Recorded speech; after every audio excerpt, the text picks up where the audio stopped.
Si usted recuerda, hemos estado trabajando con un tema que se trata de cómo podemos evaluar nuestro crecimiento en el Señor. Habíamos empezado platicando, primero que nada, que se viene a la relación con Dios acerca de algo que la Biblia le llama el nuevo nacimiento. O sea, todos nacemos en lo natural, pero este es un nacimiento que Jesús le enseñó a un fariseo que se llamaba Nicodemo. Ahí está muy bien explicado. Y Jesús le dijo claramente que los hijos de Dios no eran engendrados de carne, ni de sangre, ni de voluntad de varón, sino eran engendrados del Espíritu de Dios. O sea, por eso se llama nuevo nacimiento. Este varón le preguntó al Señor y le dijo: ¿cómo puede un hombre volver a nacer siendo viejo? ¿Puede acaso entrar en el vientre de su madre? Y Jesús le respondió: no, lo que es nacido de la carne, carne es, pero lo que es nacido del Espíritu, Espíritu es. Luego el apóstol Juan nos explica acerca de ello cuando dice que a los que recibieron a Jesús y a los que creen en su nombre les ha sido hecha la potestad de ser hechos hijos de Dios, los cuales no son engendrados de sangre ni de voluntad de carne, sino de Dios. O sea, esa es la explicación que da la palabra a ese momento en que empezamos una vida nueva con Jesús. Luego, Pablo, escribiendo a los Filipenses, nos dice que la obra que Dios empezó la va a continuar hasta el día de Jesucristo y que la va a perfeccionar. O sea, que desde el momento que nacemos en el Señor hasta el momento que el Señor venga o nosotros vayamos con Él, hay toda una vida de un proceso que Dios está realizando en nuestra vida. Luego, en Hechos capítulo 5, el escritor de los Hebreos hace un cuestionamiento a un grupo de hermanos que ya tenían tiempo de ser hermanos y les dice: tengo muchas cosas que explicar, pero ustedes se han hecho tardos para oír, porque debiendo ser ya maestros después de tanto tiempo, tenéis necesidad que os vuelva a enseñar los primeros rudimentos de la palabra de Dios. Decíamos que uno de los indicadores principales del crecimiento en la vida cristiana es tener cada día mejor comprensión de la palabra de Dios y de las cosas de Dios. ¿Qué es lo que sucede? Que así como Dios va dando un crecimiento a lo largo de toda nuestra vida, también tiene que haber un interés de nuestra parte. O sea, nosotros vivimos en un país donde hay tanto índice de desnutrición. O sea, y usted ha visto los pobres niños cuando no son alimentados, no crecen, son muy frágiles y lamentablemente muchas veces no sobreviven porque no tienen una alimentación adecuada. En la vida espiritual es exactamente lo mismo. O sea, si nosotros no comemos, no crecemos, y si no nos ejercitamos, no nos desarrollamos. Entonces, aquí el apóstol lo que está viendo es un grupo de personas que había ya pasado tiempo, pero que seguían sin crecer. O sea, cuando habla de los primeros rudimentos de la doctrina, quiere decir que apenas les habían dado lo primero y era lo único que habían entendido. Y hace una analogía. Fíjese que dice la palabra: habéis llegado a ser tales que tenéis necesidad de leche y no de alimento sólido. O sea, que lo utiliza con la alegoría del niño. Usted sabe que el niño en sus primeras etapas, en sus primeros meses, solamente toma leche y eso es suficiente para nutrirlo, pero cuando llega a cierta edad, 6, 7 meses, tienen que empezar a dar cierto alimento hasta llegar a comer ya alimento sólido. Y en la vida cristiana es exactamente lo mismo. O sea, un indicador claro de falta de crecimiento es la falta de comprensión cada día más de las verdades y las profundidades de la palabra de Dios. Luego les dice el apóstol: todo el que participa de la leche es inexperto en la palabra, porque es niño. Pero el alimento sólido es para los que han alcanzado madurez, para los que tienen por el uso los sentidos ejercitados en el discernimiento del bien y el mal.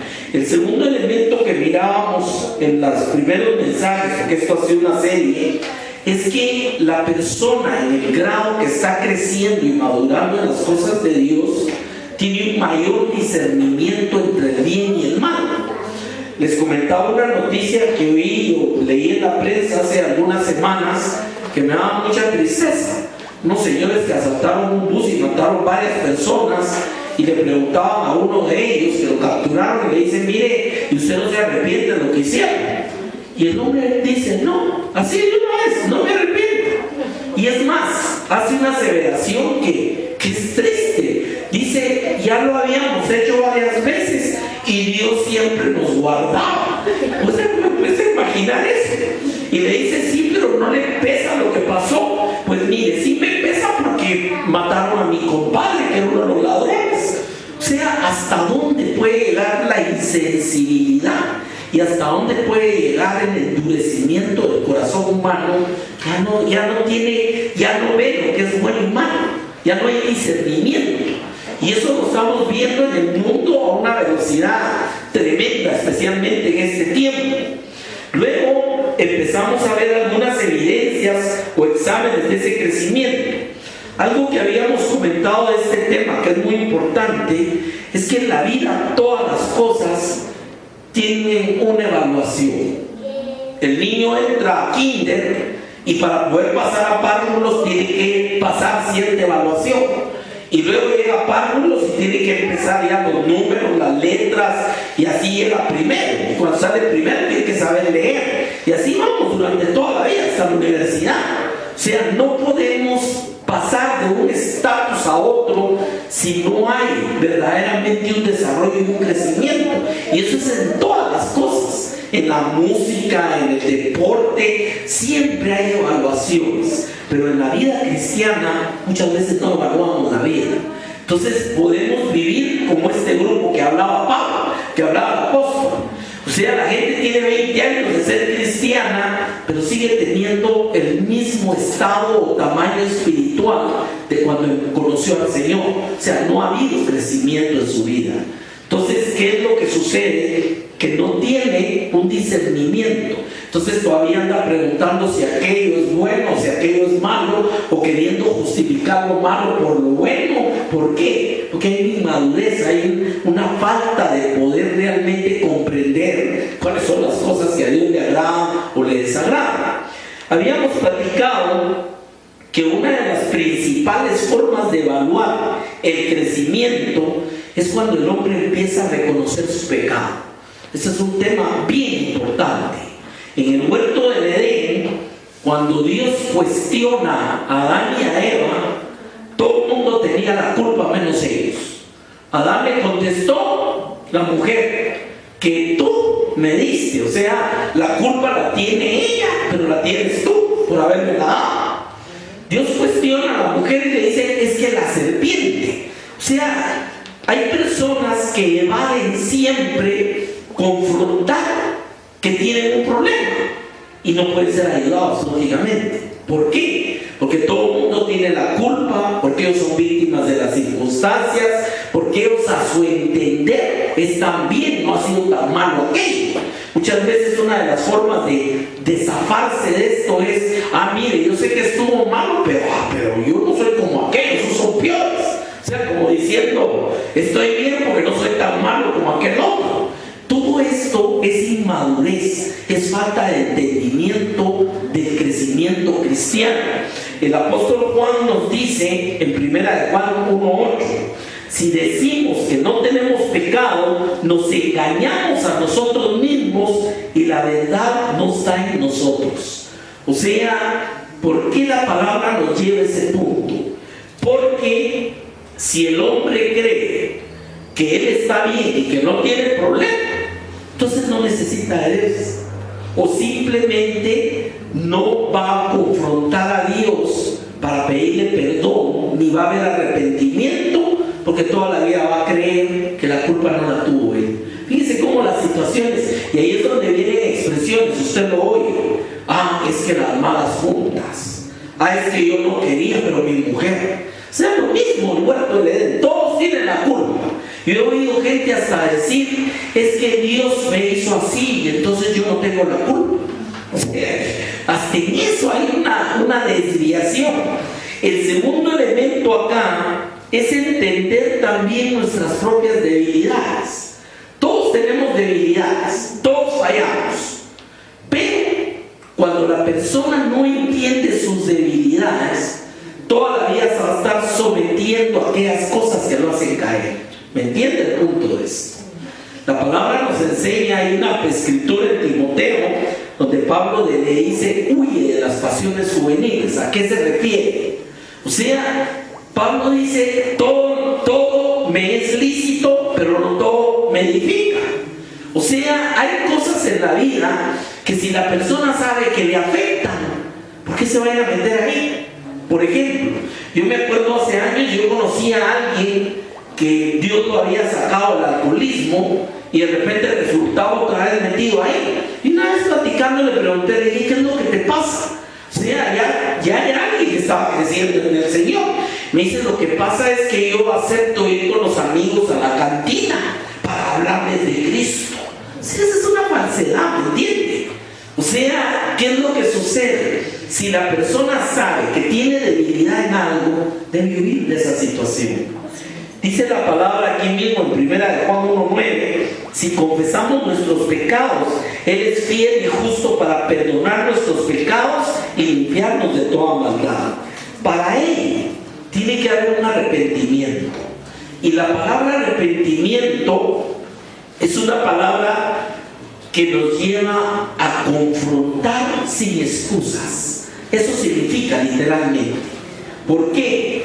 Porque si en el momento que yo acepto que fallé, pero la culpa la tienen todos menos yo, no me voy a arrepentir. Así de sencillo. Y existe un peligro, porque hay otra palabra que incluso en nuestro idioma se parece, y que la actitud se parece, pero no es. Y es la palabra remordimiento. El remordimiento y el arrepentimiento se parecen. Muchas veces incluso la persona hasta llora, chilla y lo que usted quiera, pero no hay ningún fruto. ¿Por qué? Porque lo que está viendo es un remordimiento, no un arrepentimiento. Este Judas, cuando vio lo que había pasado y que iban a matar a Jesús, vino y fue a querer devolver las monedas. De hecho, las fue a tirar, a devolvérselas, pero eso no lo limpió, eso no lo dejó en paz. Y por eso fue y se colgó en un árbol y se suicidó. ¿Por qué? Porque el remordimiento destruye la vida del hombre, el arrepentimiento lo restaura. Y hay un caso muy claro de esto. Usted sabe que una de las tremendas fallas del rey David, un hombre que tenía muchas buenas cosas, pero que también la palabra nos enseña de sus fallas como una enseñanza de que el más grande puede fallar, pero ¿cuál era su actitud cuando fallaba? Este hombre hizo algo impensable de alguien como David, usted lo sabe. Se metió con la mujer de otro y para tapar que la había embarazada lo mandó a matar. O sea, una cosa terrible en todo sentido. Y lo peor fue que se lo cayó. Pensó que ya todo había pasado y que nadie lo había visto y que no se habían dado cuenta, hasta que Dios manda al profeta Natán que le vaya a develar lo que había pasado. ¿Qué es lo que vemos en la vida de David en este punto? Ahí es donde vemos el verdadero arrepentimiento. Él escribió un salmo que expresa la respuesta de su corazón cuando Dios lo llama al orden y le recuerda lo que hizo. Dice en el Salmo 51:3: porque yo reconozco mis rebeliones y mi pecado está siempre delante de mí. Contra ti solo he pecado y he hecho lo malo delante de tus ojos. O sea, el tema del arrepentimiento es lo que trae restauración. O sea, no somos perfectos, estamos en un proceso, pero lógicamente este es un círculo donde el fruto que damos es a través del arrepentimiento. Y eso es uno de los símbolos que estamos creciendo. Si la persona antes hacía cualquier cosa y no se arrepentía o siempre le echaba la culpa a alguien, pasan 10 años y ahora ya es cristiano, no estoy diciendo que no, pero sigue con ese tipo de actitudes, lo que está mostrando es que no está teniendo ningún crecimiento ni hay maduración en su vida.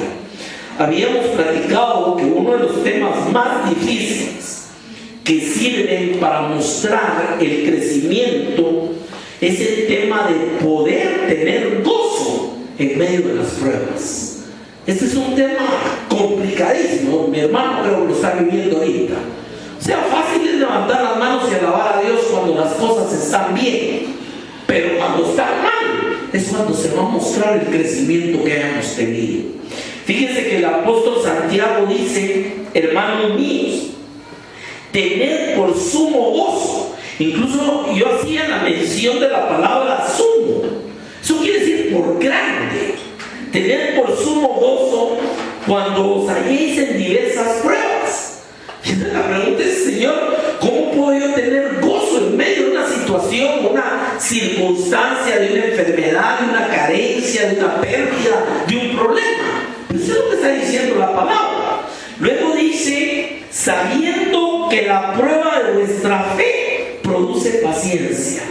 Una de las cosas más difíciles, yo le explicaba la semana pasada, una de las cosas más terribles en nuestro carácter es la paciencia. Todo lo queremos así y como nosotros queremos. ¿Es cierto o no? Entonces, una de las cosas que más Dios trata con nuestro corazón es el tema de la paciencia. Mire, ayer que veníamos yo sabía lo que iba a encontrar. Imagínense, sábado eran como las 6 de la tarde, llegar a Chimaltenango. O sea, 1 hora mínimo para atravesar el casco urbano. Y yo sabía que lo íbamos a encontrar. Entonces, ¿qué queda ahí? No me voy a sacar alas y me voy a pasar encima de los demás. Si me enojo, no voy a ganar nada. Si le toco la bocina al otro, tampoco. O sea, ¿qué es lo que Dios está? Yo le llamo la piedra poma de Dios. O sea, aquella piedra poma que usted usa para quitar las cosas que están duritas. ¿Es cierto o no? La piedra poma de Dios es la paciencia. A veces hay situaciones en nuestra vida que no las podemos cambiar y desespera y quisiéramos. Hay situaciones en que uno quisiera salir corriendo de la situación, pero no puede. Y es ahí donde dice el apóstol Santiago que es posible tener sumo gozo. ¿Por qué? Porque usted sabe que al final hay victoria. Sabe que al final somos más que vencedores por medio de aquel que nos amó. Y le voy a decir, hermano, a veces hay situaciones que no necesariamente desencadenan como que quisiéramos, pero de todos modos Dios está en el asunto. De todos modos Dios está en control. Y de todos modos, sea como sea, Dios nos va a dar la victoria. Y eso, llegar a entender es crecimiento. Llegar a entender esto es maduración. ¿Qué hace mucha persona que no ha crecido, no ha madurado en las cosas del Señor? Cuando tiene un problema, lamentablemente lo primero que hace es dejar de buscar a Dios. Se pelea con Dios, ya no va a la iglesia, no quiere saber nada, hasta empieza a hablar mal del evangelio. No, mire, yo no creo en eso, usted mire cómo estoy. ¿Cierto o no? Por eso dice, fíjese que es complicado tener por sumo gozo cuando estéis en diversas pruebas. Y a todos nos pasa, hermano. Todos pasamos etapas. A mí este año me ha tocado por lo de la rodilla. Primero la operación, y cuando ya estaba todo bien, que ya había restaurado el nivel de ejercicio, todo, un día me amanece de ese tamaño y con dolor, una gran infección. Me dice el doctor, de cada 100 operaciones, solo 6 casos pasa eso. Y yo fui uno de los 6, ¿no? Pero fue una cosa donde el Señor estaba con la piedrita poma otra vez. O sea, tenés que empezar a tener paciencia. Y ahí estoy otra vez ya haciendo ejercicio, gracias a Dios. O sea, son ciclos en la vida. Situaciones, circunstancias. La cuestión es cómo reaccionamos. Ese es el punto. Porque el cómo reaccionamos nos hace entender que estamos creciendo. Y le voy a poner un ejemplo sencillo. ¿Qué pasa cuando al niño no se le da su comida a la hora? ¿Qué actitud va a tener usted el niño? Tápese los oídos. Mi hija, la segunda, despertaba a la cuadra a las 3 de la mañana si no le metía la pacha. Esa gritaba con toda la gana.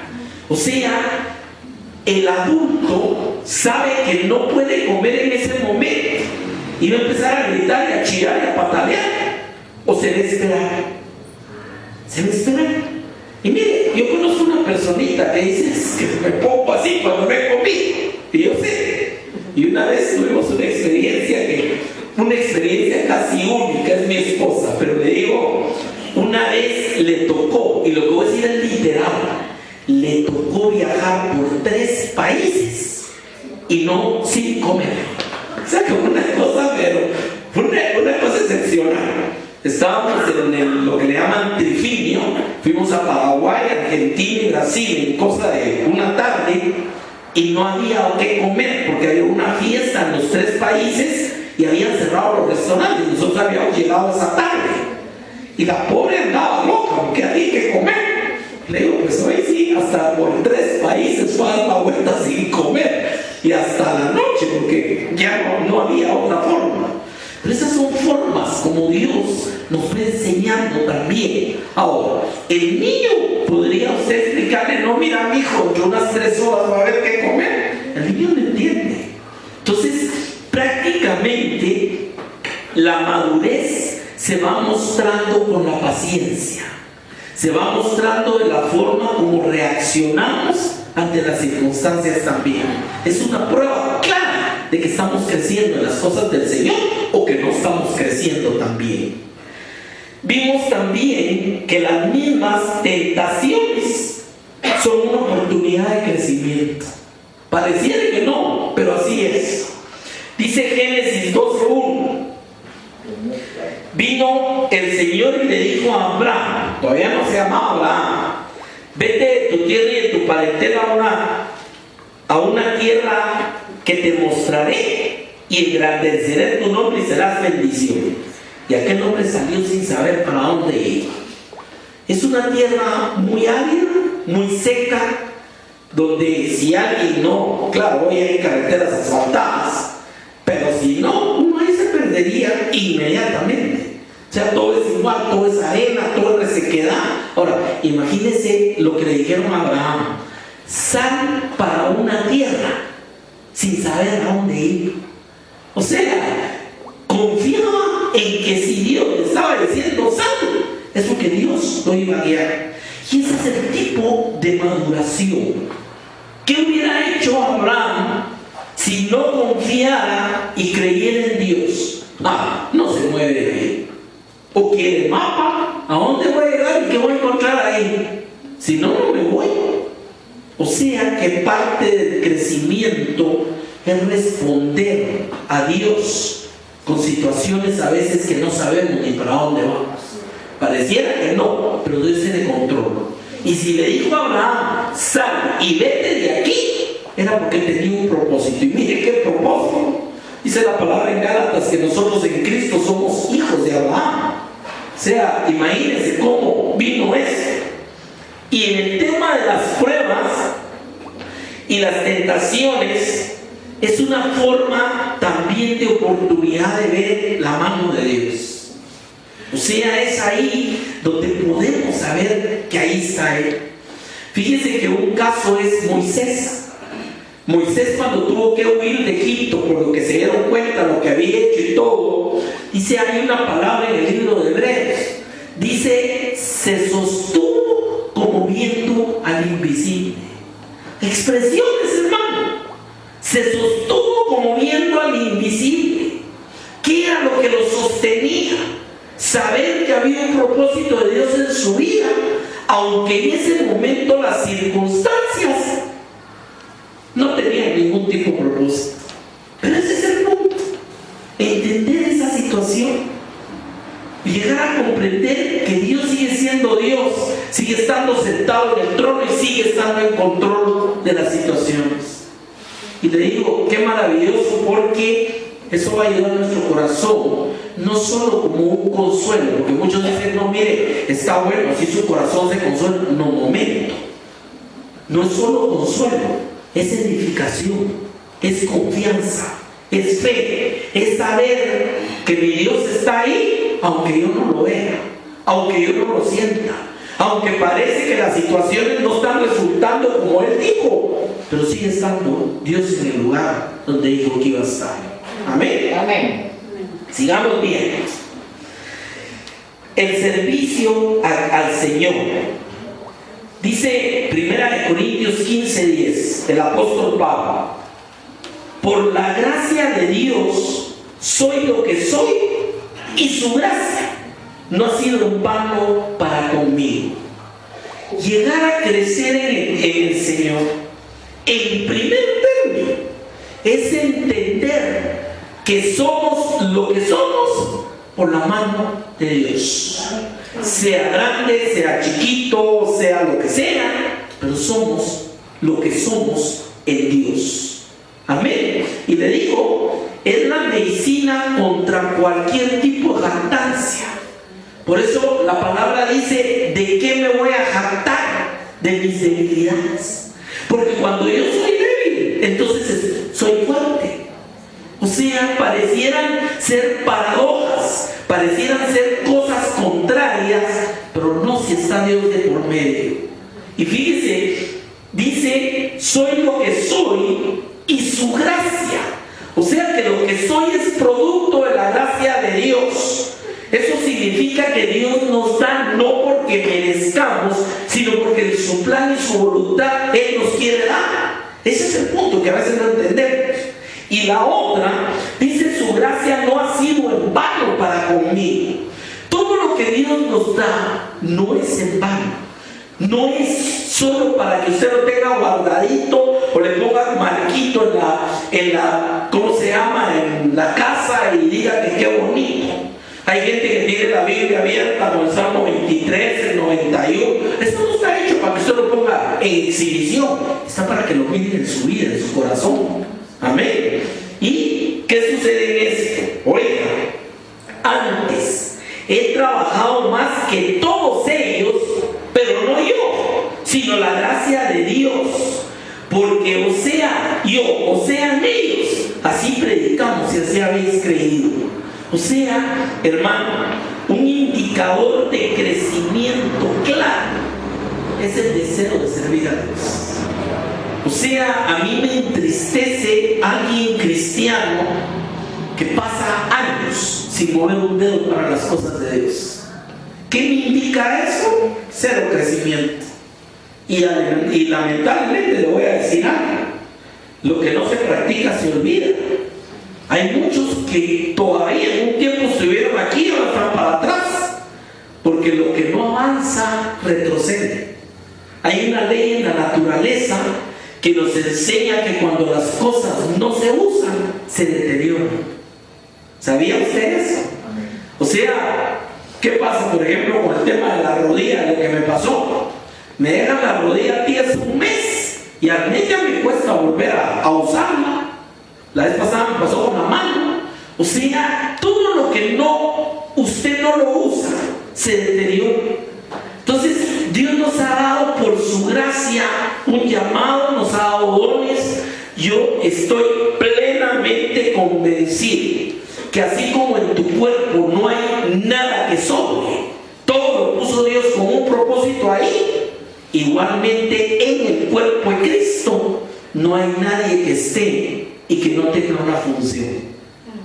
¿Son todos apóstoles? No. ¿Son todos maestros? No. ¿Todos hacen esto? No, lo dice Pablo. Pero lo que sí es que nadie lo trajo Dios para no hacer nada en las cosas de Dios. Y hay gente que pasa años y no hace nada. Pero cuando digo nada, es nada. Nada en las cosas de Dios. Y a veces la gente cree, es que, miren, es que como yo no canto, y que le digo a ustedes solo pueden cantar en las cosas de Dios. Es que como yo no sé predicar, es que no todos son predicadores. Hay mil formas de servir a Dios. El hecho en tu trabajo de dar un buen testimonio, el hecho de compartirle una palabra a alguien que tiene un problema, que esté en una situación terminal, el hecho de hablarle que hay un Dios vivo, eso es servir a Dios. Y puedes ser la única persona que hables en toda la vida. Y le voy a decir, yo estoy seguro que cuando lleguemos delante del trono de la gracia, El Señor nos va a poner así una película y nos va a decir, mira, ¿te acordás la fulanita ya cuando tenías tal edad? Sí, yo te puse para que le hablaras y nunca le dijiste nada. ¿Y te acordás del fulano? Ese pobre se lo estaba llevando el río allá, ¿te acordás? Tenías tal edad, era cuando estabas en tal parte. Y sin embargo jamás ni le mencionaste que había un Cristo vivo. Ay, hermano, yo no quiero dar cuentas de eso. ¿Me entiende el punto? Una forma de crecimiento es entender que servir a Dios es un honor. Decía una maestra mía, cuando yo estudié teología, decía, el más alto privilegio del hombre es servirle a Dios. Y miren, lo creo con todo mi corazón. Luego, otro elemento, reconocer que todo, oiga bien, todo proviene de Dios. Ese es otro grado. Y déjeme decirle que hay un versículo muy fuerte también. Sabemos que los que aman a Dios, todas, oiga bien, esto es difícil, todas las cosas les ayudan a bien. Hermano, a veces hay situaciones que uno se pregunta, ¿será que realmente esto me va a ayudar? ¿Cómo sale usted después de una experiencia? ¿Sale más fuerte, sale mejor o sale igual? Si no ha crecido, puede salir amargado. Si no ha crecido, puede salir debilitado, hasta enemistado con Dios. Pero si usted está creciendo, va a aprender a darle gloria a Dios en toda situación. Va a entender que todas las cosas ayudan a bien. Y claro, dice el versículo, esto es a los que conforme a su propósito son llamados. Vamos con otro tema, el tiempo que dedicamos a alabar y adorar a Dios. Ese es otro gran tema. ¿Cuánto tiempo alabamos a Dios, hermano? Mire, yo me voy a decir algo, es un atrevimiento, pero qué triste cuando la gente no va más allá del tiempo en alabanza, el servicio del día domingo, si es que aún ese tiempo. O sea, en cambio, hay personas que todo el tiempo están alabando a Dios. Y es que dicen, no, es que tengo que trabajar. ¿Quién le dijo a usted que no se puede trabajar alabando a Dios? Mira, a mí me toca viajar mucho y ahí va un montón de música del Señor en mi tiempo de comunión con Dios. Esas horas yo las aprovecho para orar en lenguas y para oír la palabra de Dios algunas veces y otras alabanzas. Son tiempos de comunión con Dios y a veces tengo que viajar largo. Entonces le digo, todo espacio, todo tiempo, no es que usted, claro, debe haber tiempos de apartamiento a veces, pero la alabanza de Dios, mire, le voy a leer este versículo, Salmo 34:1, bendeciré a Jehová en todo tiempo. Mire qué maravilloso es. Y oiga, su alabanza estará de continuo en mi boca. Mire, cuando fue el miércoles en la mañana, amanecí en Tejutra. Estaba a 3 grados la temperatura. Y había estado lloviendo además. Y salí a la puerta del hotel que ya me iba y todo, y había estado cerrado de nubes, y por un momentito vimos el Tajumulco. Y se ve precioso en ese lugar, lo he visto en verano cuando se ve bien. Y apenas estaba es un volcán, es el más alto de Centroamérica, es cabezoncito, y tenía una columna de nubes abajo. Mire, ese es un tiempo de alabar a Dios. Dios te presenta un paisaje diferente cada mañana en tu vida. ¿Es cierto? Ayer veníamos con Janet bajando de la cumbre de Alaska y las nubes estaban abajo. Le digo, mire, como que uno viniera en avión, las nubes abajo. Entonces, dígame, esos regalos de Dios, esos contrastes del atardecer cuando va cambiando de naranja o en el amanecer. Hace poco me fui en un vuelo a las 5 de la mañana y vi el amanecer a medio vuelo. O sea, cada cosa de esas estará de continuo tu alabanza en mi boca. Cada cosa que usted ve de la gloria de Dios, Ve la mano de Dios dibujándose tantos detalles, hermano. O sea, el salmista decía: en Jehová se gloriará mi alma, lo oirán los mansos y se alegrarán. Eso es crecimiento. Y en el crecimiento, aquí viene un punto que es medular. Tenemos un deseo creciente de obedecer a Dios. Otra medida. Mire todos los exámenes. Si pasamos un examen de esto, usted lo contesta, usted con el Señor, y usted me va a decir a qué nivel de crecimiento anda. En la obediencia. Viene Pedro y los han amenazado de que dejen de estar hablando de Jesús y que los van a hacer aquí y allá. Y Pedro le da una respuesta al Sanedrín que a mí me impacta siempre. Hechos 5:29. Respondiendo Pedro y los apóstoles dijeron: oiga, es necesario obedecer a Dios antes que los hombres. Sadrach, Mesach y Abednego les dijeron: si no hacen tal, no los vamos a echar a... No tenemos ni qué responder, no lo vamos a hacer. A Daniel lo cuestionaron: es que estás pidiéndole a Dios y la orden de reta va a echar a los leones. No tenía nada que responder. Miren, mi amado, yo creo que si estas personas de carne y hueso, igual que usted y que yo, pudieron, es porque Dios nos ha dado la capacidad de poder obedecer. Amén. Porque algunos dicen: es que era el gran Moisés, el gran Abraham. Sí, pero no es el gran fulano, es el gran Dios al que amaban y servían. Y es el mismo Dios suyo y mío hoy. No ha cambiado en nada. Amén. No ha cambiado en nada. Sigue siendo el mismo Señor que tiene cuidado de cada uno de nosotros. Una de las cosas que a mí más me han impactado en mi vida es en el Coliseo en Roma. Hay una cruz en medio. Y esa cruz la pusieron ahí. Es un recordatorio a aquellos que prefirieron que se los echaran a los leones antes de negar su fe en Cristo. Ahora, ¿estamos hasta ahí, hermano? Yo creo que usted puede llegar a esas situaciones. ¿Tenemos pueblo cristiano sufriendo y viviendo hoy? Sí. Vaya usted a ver lo que está pasando en el norte de Siria, de Irak, con los pueblos cristianos. Los han masacrado. ¿Por qué? Porque no están dispuestos a quebrar su fe.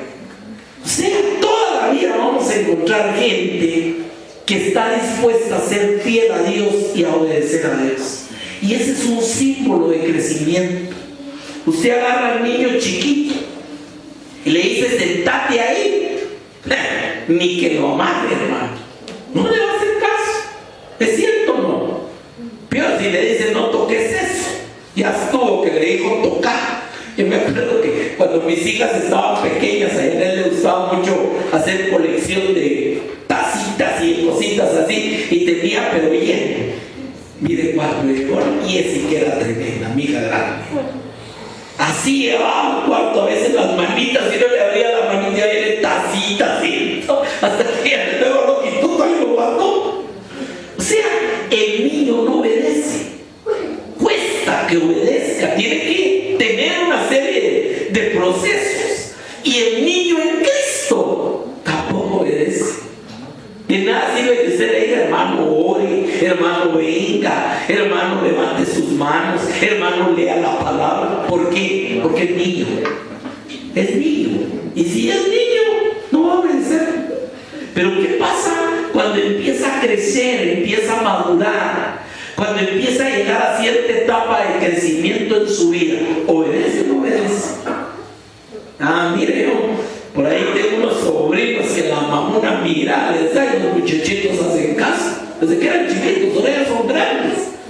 Pero ya sabíamos nosotros. Les decía, mi esposa les decía: mi hijo quiere no sé qué. Y el muchachito miraba a su mamá y la mamá así: no, gracias, tía.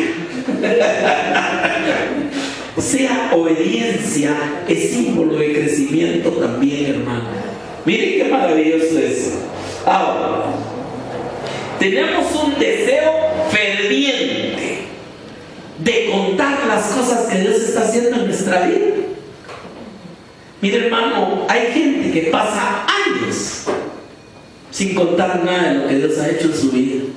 Es más, ni cuenta se han dado. Porque le voy a decir, yo vivo consciente de algo.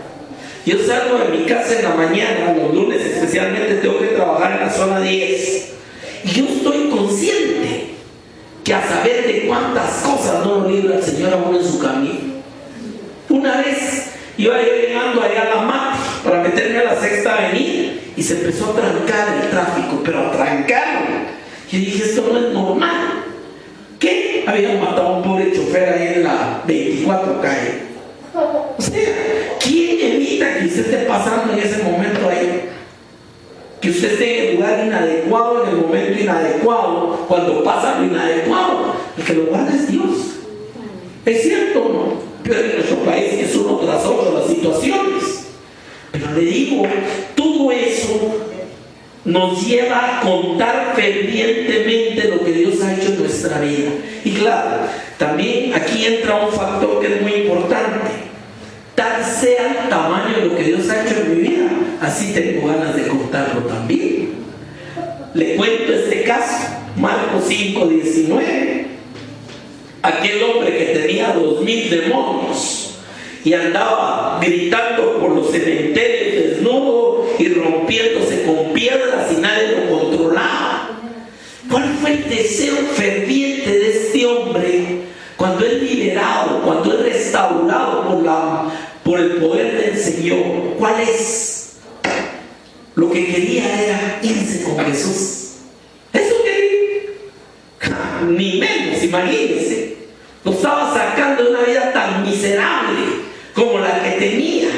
¿Cómo iba a querer estar con Dios?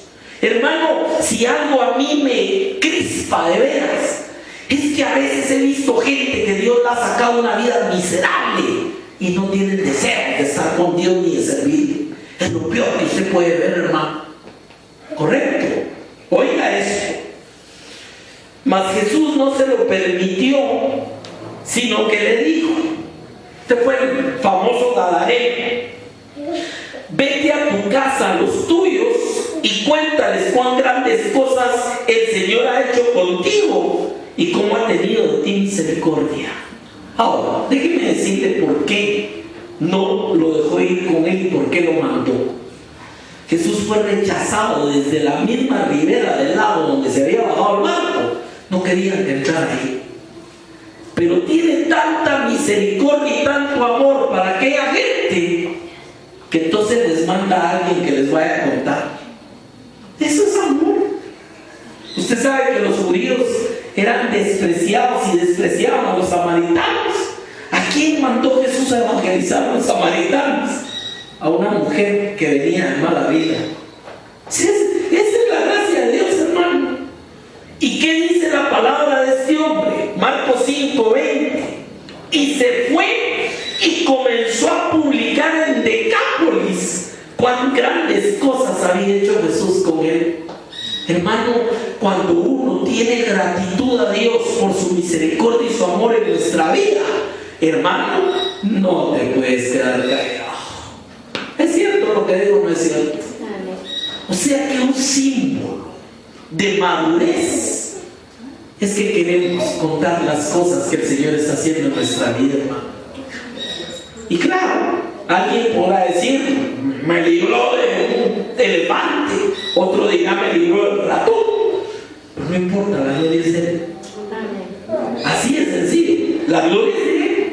Porque a mí me dijo una vez un hermano, pero mire, ¿yo qué puedo contar? Que respira todas las mañanas, que tiene comidita caliente, que tiene chance, que tiene quien lo quiera, que tiene salud. ¿Quieren más motivos para contar? Muchos no se pueden levantar de la cama en la mañana. Muchos no ven un amanecer nunca. Muchos tienen 3 días de no comer. Muchos no tienen nadie que los ame. ¿Es cierto lo que estoy diciendo, no, hermano? Entonces tendremos motivos de agradecer a Dios. Tendremos motivos de contar de las grandezas de Dios en mi vida. decía un hermano, si usted no puede decir aleluya, va a parar diciendo ay de mí. Y es cierto. Yo conozco personas que no tienen una alabanza en su boca, tienen una continua queja. ¿Es cierto lo que digo, no? Una queja. Nunca va a haber un gloria a Dios, nunca va a haber amén, aleluya, qué día, este es el día que hizo el Señor, me alegraré, me gozaré en él. No, había un pastor que decía algo que a mí nunca se me olvidó, es la gente que si pudiera, o de hecho lo dice, este es el día que hizo el Señor, voy a alegar y me voy a quejar de él todo el día. ¿Es cierto o no es cierto? Ahora, hay gozo ahí, hay felicidad. Y mire, a veces la gente dice, es que usted no está bien, hermano. Todos tenemos problemas. ¿Es cierto o no es cierto? Si habrá alguien que pueda de veras sentarse y decir, no, mire, yo sí, no necesito nada. Todos necesitamos. O sea, un indicador de que estamos creciendo es el deseo ferviente de contar lo que Dios está haciendo en nuestra vida. Ahora, miren, amado, así como ese endemoniado, dígame, ¿cómo se sentiría este hombre que se fue por todo Decápolis proclamando lo que había hecho el Señor? ¿De dónde lo sacó? ¿Cómo lo encontró Jesús? Miren, chamucado hasta las narices, desnudo, corriendo en los montes, la gente le huía, no lo podían matar con cadenas, se rompía la piel con piedras. Ya se puede usted imaginar cuando los mismos hombres llegaron y lo vieron sentado en su sano juicio y vestido, se asustaron. Ahora, ¿cómo podía este hombre ir? Imagínense aquella mujer que había tenido 5 maridos y el que tenía ahora no era de ella, que ahora la mandan y se va feliz a contar, miren, encontré al Mesías, y lo dijo con tal fuerza, con tal poder, que ahí venían todos a ver si era cierto. Y le dicen a la mujer, habíamos creído por tus palabras, ahora creemos porque lo hemos oído a él. ¿Me entienden, mi amado? Dios es Dios. Hay tanta situación, tanta cosa. Dios es Dios. Si el pueblo cristiano de veras tuviera ese fuego de contar la gloria de Dios, este país no estaría como está, hermano. Tenemos una de las tasas más altas de crecimiento y cristianismo en el mundo, especialmente 3 países, Honduras, Guatemala y Salvador.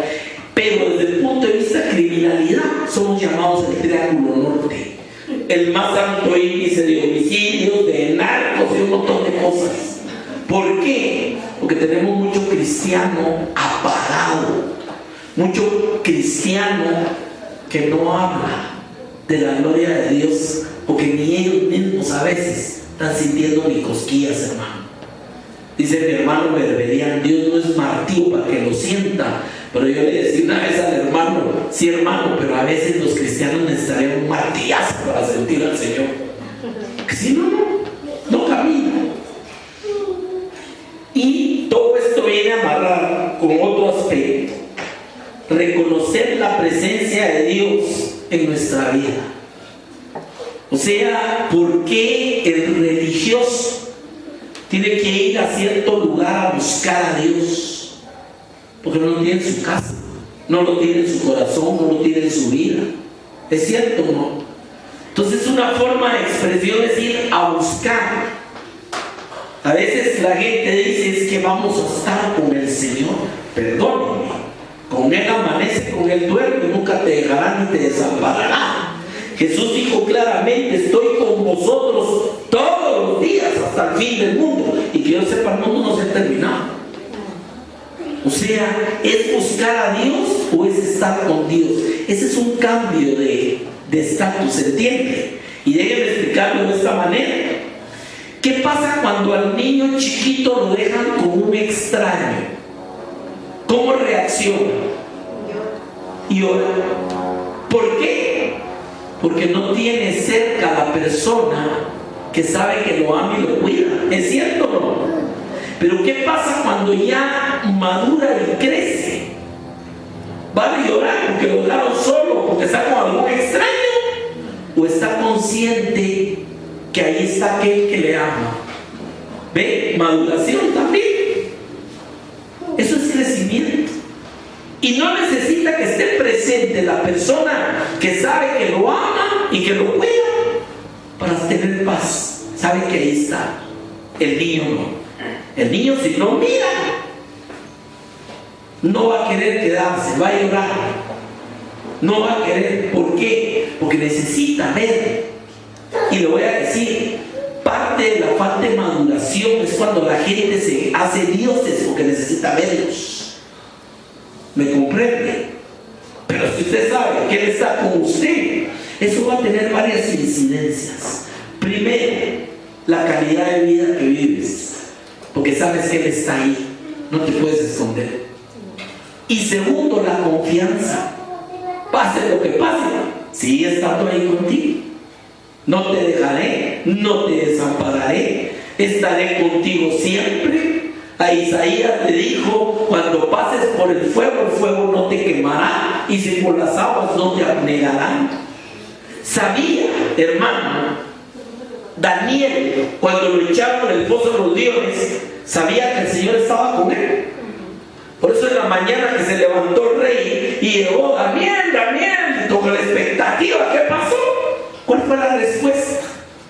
No, aquí está el rey. El Señor mandó su ángel que tapara la boca de los leones. Lo más que le pasó al pobre Daniel es que pasó una noche oliendo al león. Pero de ahí, cuando Dios esté en el asunto, no va a pasar del olor de león. Amén. Anda viendo a quién devorar, dice la palabra. Correcto. Pero también dice: resistirlo, ¿y qué? Y huirá de vosotros. Miren, hace poco mirábamos un documental con Jonathan y presentaron algo que no sabía. Cuando un tiburón ataca a una persona, si la persona lo ve venir en el momento propicio y le da un golpe en la nariz, el animal se va. Aunque sean 6 metros, un blanco, pero se va. Y le voy a decir, han comprobado que mucho del ataque del animal es la misma adrenalina que el hombre segrega por temor. El perro. Una vez, nunca se me olvida, hace muchos años, yo salía a correr mucho por el hipódromo y una mañana venía corriendo, no sé si venía ya ven, y de repente salió uno de aquellos bravos, de aquellos así bien ponchaditos. Y no sé, no le voy a decir por qué reaccioné así, pero me paré y le pegué un gran grito. Y el animal se regresó y se fue. ¿Qué pasa si salgo corriendo? O sea, Dios está con nosotros. Amén. Esa es una conciencia que es producto del crecimiento. Es producto de la maduración. Y se lo voy a poner en el detalle más alto que esto puede pasar: la muerte. ¿Por qué el duelo cristiano es diferente, hermano? ¿Por qué Pablo es tan duro? Porque la verdad que fue duro. Que dice a los tesalonicenses: no estéis tristes como los que no tienen esperanza. Si creed en el Señor, creed que con Él vendrán los que durmieron en Él. Mire, a mí me tocó, y yo lo viví de una forma especial, estas palabras. Cuando murió mi madre y la íbamos a enterrar, el hermano que iba a predicar invitado no llegó y yo tuve que predicar. Y yo no me iba a poner a decir lo que no sentía en mi corazón, hermano. ¿Me entiende? Nunca se me olvida, unos hermanos empezaron a cantar: torre fuerte es el nombre del Señor, a Él correrá el justo. ¿Se acuerda de eso? Son momentos en la vida que Dios hace real más que nunca la palabra en tu corazón. ¿Me entiende? Más que nunca. Porque en el duelo cristiano usted sabe que es como cuando usted va a dejar a alguien al aeropuerto. Yo, cuando vienen mis hijas, claro, gracias a Dios las miro 2 o 3 veces al año, pero cuando vienen mis hijas y vamos al aeropuerto, Mi cuñada me da risa a mí. Mi cuñada siempre me decía, y no va a llorar. Ahorita acabamos de estar con ella en Michigan y ella por primera vez me preguntó, a mí me llamó la atención, porque siempre dice, no va a llorar. No, ¿estás bien? ¿Estás con el Señor?